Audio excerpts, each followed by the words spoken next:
के बाहर चमकती रोशनी और धूप की तेज गंध थी। मैं बाहर आ गया था और मैंने अपनी माँ को जगाया और उनसे खिड़की बंद करने को कहा, और मुझे यह भी याद आया कि यह खिड़की मैंने बंद भी की थी, लेकिन मैंने इस पर ध्यान नहीं दिया।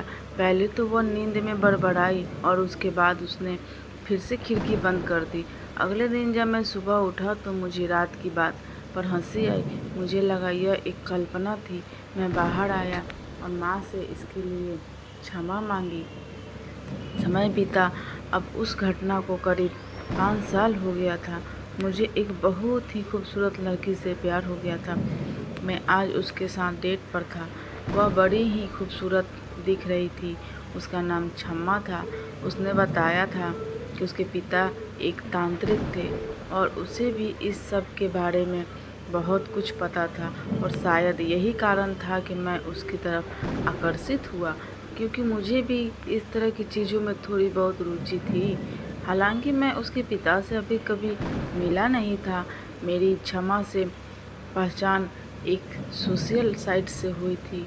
बातों बातों में उसने बताया कि हाल ही में उसके दोस्त मोनिका कहीं बाहर गई थी, तो वह उसके घर पर रुकी थी और उसे वहाँ पर कुछ पैरानॉर्मल एक्टिविटीज़ महसूस हुई।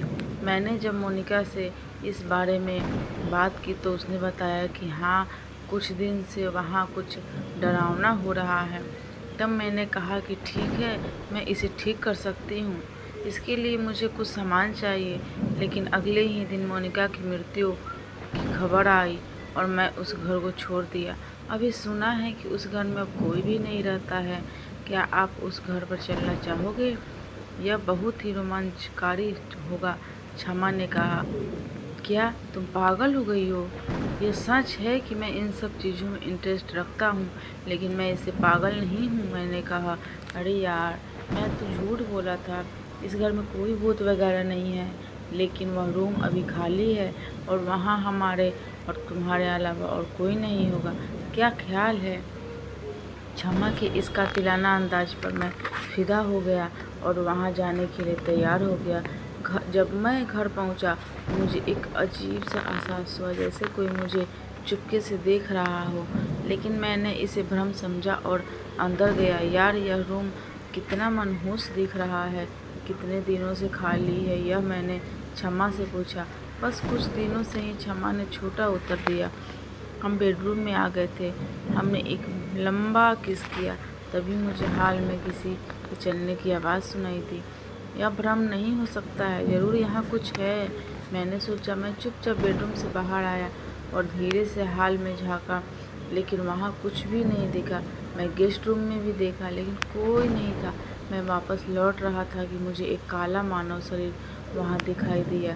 वह एक परछाई भी थी भूत की। मैं तेज़ी से बेडरूम की तरफ भागा। मैं बहुत घबराया हुआ था। मैं ज़ोर से चिल्ला रहा था, लेकिन मेरी आवाज़ निकल नहीं रही थी। मैंने देखा कि क्षमा वहाँ दिखाई नहीं दे रही थी। अब मुझे सारी बात समझ में आने लगी। मैं तेज़ी से भागना चाह रहा था। मैं जैसे ही दरवाजे की तरफ बढ़ा, वहाँ क्षमा खड़ी थी। उसका पैर उल्टा था। वह सफ़ेद गाउन पहनी थी और उसके मुंह से खून निकल रहा था। मैं बुरी तरह डर गया। मुझे लगा कि अब मैं नहीं बच सकता। मैंने यहाँ आकर बहुत यहाँ क्यों? मैंने इस लड़की के चक्कर में आकर ही बड़ी गलती कर दी। मैंने यह सोच ही रहा था।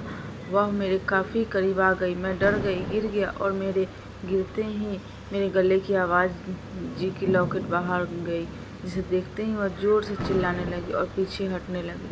मैं हनुमान चालीसा पढ़ने लगा और हनुमान चालीसा पढ़ते हुए मैं उस घर से बाहर आया और गाड़ी में बैठकर तेज़ी से वहाँ से भाग निकला।